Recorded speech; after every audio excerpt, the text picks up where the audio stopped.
Hello friends, welcome back to my channel. This is Funmibi here again with the last headgear tutorial for the year 2021. Thank you guys so much for all the love, all the support that you guys showed to every single headgear tutorial that I shared this year. It was such an amazing year, and I have you guys as well as God to thank for all the love, all the support, all the growth that I experienced on here on my channel. Thank you guys, thank you guys, thank you guys. All right guys, in today's video, like I said earlier, we'll be making this very gorgeous red piece that I have on my head right here. So if you'll be interested in knowing how to make something like this for yourself this festive season, please be sure to watch this video to the end. Also, if you're watching this video currently and you're yet to be subscribed to my channel, okay, please be sure to smash the subscribe button down below, like this video, and share with anybody that you think would love this type of content. All right guys, let's get straight into today's video. Let's go. Okay friends, so I'll start off by showing you everything you need to make this particular piece. So please be sure to focus on what I'm showing on my screen. Making this particular headband is pretty easy. You don't need anything out of the ordinary. And for people that always ask me if I don't have ashoke, what else can I use? You can always form your own homemade ashoke by putting interfacing on your satin or any type of fabric that you want, and then replicate any tutorial that I share on here. So what I have here is my ashoke. I already separated it into about 7 pieces, and the dimension is 6.5 inches by 7.5 inches. So what I will go ahead to do now is to fold the sides of this particular piece that I cut, the 7.5 inch side. Now you fold it by 1/2 inch on both sides, okay, and then so basically, or use your glue to stick on that 1/2 inch fold. So yeah, once you've done that, you will now have a piece of fabric that is 6.5 inches by 6.5 inches. You want a perfect square basically. So I chose to sew instead of using glue on my own, but feel free to use glue if you don't have a sewing machine. Use glue to just stick on the sides of your fabric just to give you something very neat. Another thing I'll be doing here now is to go ahead to form this cute little triangle situation that I have right here, and then I will fold my fabric. Just look at what I'm doing on the screen.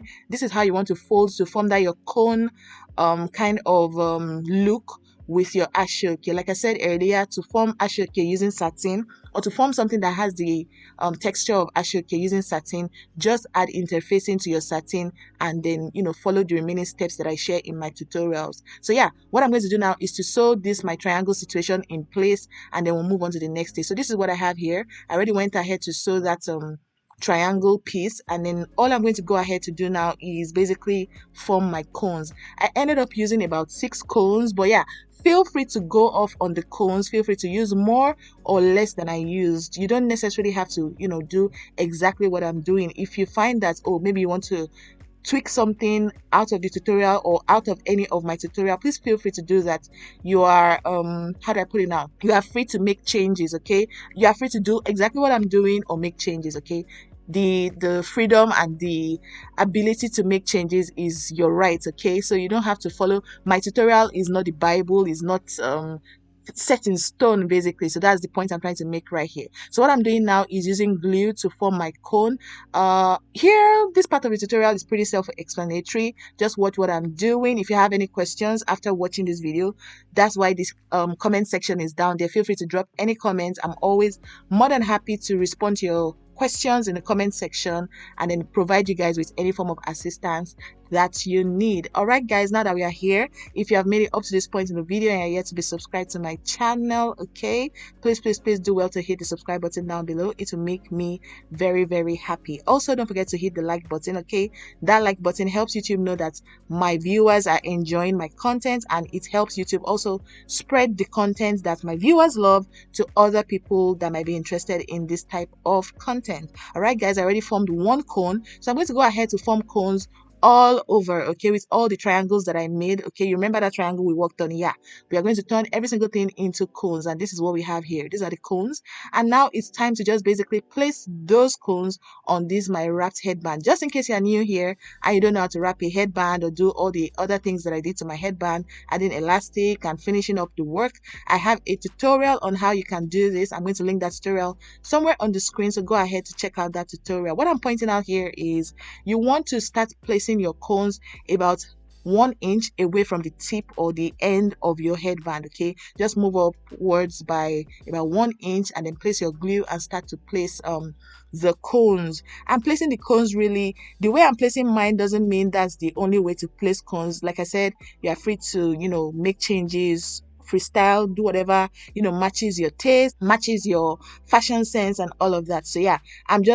going to share, right? I'm going to share how I'm placing my cones, but feel free to make changes where you feel like you need to make change. And what I'm doing here is I'm just using my biro to basically press on my cone. Okay, make sure that the cone is sticking to the headband. I'm still going to go ahead to do a bit of hand sewing, okay, to stitch my cones and everything onto my headband to make sure that it doesn't fall off, or there will be no issues. Basically, like I always say in most of my tutorials, I don't depend on glue, because glues are good, right? It helps make your work, making your pieces very fast, but you can't trust them to not fail. Okay, so I always advise my viewers, okay, people that watch my tutorials and all of that, that after using glue on any of your pieces, you still go ahead to do some hand sewing to just secure your work and make sure that your clients or you as well don't experience any form of wardrobe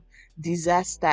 I find those kind of situations very embarrassing, so I always make sure that whenever I make something, make an outfit, make a headpiece, I try as much as possible to make sure that I don't allow for any form of wardrobe disaster. So all I'm doing here is just showing you guys how I'm placing my cones. I'm going to keep quiet now, allow you guys pay attention to what I'm doing, and then I'll be back to you guys once this portion of the video is done.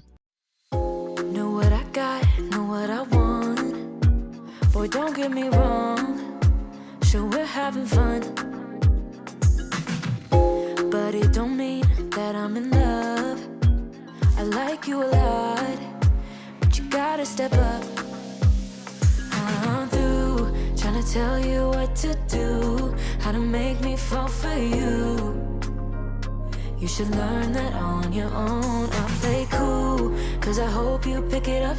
Alright friends, so now that I'm pretty much done with placing my cones, this is what everything looks like afterwards. I decided to put some cones inside other cones, just to put the cones in between, inside each other. Okay, feel free to do this or skip it. So the next thing I'm going to do now is start to do my hand sewing. Okay, I said earlier on that I'm not going to depend on the glue that I used to basically stick my cones onto my headband. So now this is me doing hand stitches here and there, sewing the cones together, making sure that even if the glue fails, the hand stitch will serve as a plan B to ensure that my work is secured. So this is me also again encouraging you to always try as much as possible to have a plan B, a backup plan for every single piece that you make for yourself or for your clients. For this portion of the video, I'm not going to waste too much time. I moved through it really quickly. I'm going to use this this lace applique to cover up my work at the end, just to allow for things to look very tidy and also to serve as a form of embellishment for my work. You guys know that I love embellishments, and in 2022 we'll be doing a lot of work that involves embellishments. I'm so into it. So what I'm going to do now is I'm going to sew on this my lace piece, and as you can see here, the lace is already sewn. I don't know if you guys can hear our dog barking in the background. I'm so sorry for that noise, but this is a finished look. I'm going to go ahead now to try on my piece on myself, and voila, this is me. This particular headpiece is giving Christmas. I know Christmas is in the air, so this is perfect for this season. Feel free to make something like this for that Christmas party that you're organizing or that you're attending this season. This piece also is perfect for a guest, okay, a wedding guest, a party guest. This look is absolutely beautiful. If you enjoyed watching, please do well to hit the like button down below. Also, if you're yet to subscribe, please subscribe to my channel, okay? It will mean a lot to me. It will make me happy. Let it be your Christmas gift to me, okay? Also, share this video with anybody that you think will love this type of tutorial. All right, guys, thank you so much again for the love, for the support, everything that you guys showed to my work in this year 2021. It means a lot to me. All right, friends, I can't wait to see you in my next one. Bye.